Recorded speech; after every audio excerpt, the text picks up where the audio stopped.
Hello guys. तो guys और नया एपिसोड में नया नया ट्विस्ट आ चुका है।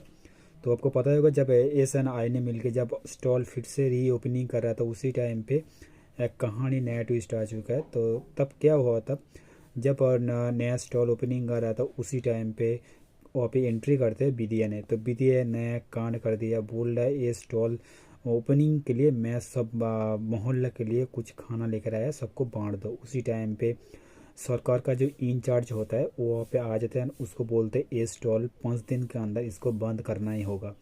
तो बहुत ज़्यादा शौक में पड़ गया उसका जो पापा था, इसका जो पापा था, बोल रहा है ऐसा क्यों होगा, क्योंकि ये जो स्टॉल मैंने जो फिर से रीओपनिंग किया ये सरकार से मैंने अनुमति लेके रीओपनिंग किया था, लेकिन फिर भी ऐसा क्यों हुआ। तो अगले कहानी में क्या होगा नया ट्विस्ट आप लोग कमेंट पर जरूर बताना। और चैनल पर पहले ही बार चैनल को सब्सक्राइब मस्ट कर देना, लाइक भी कर देना। मेरा रिव्यू लोग कैसा लगा आप लोग प्लीज़ कमेंट पर जरूर बताना। Love you, bye bye.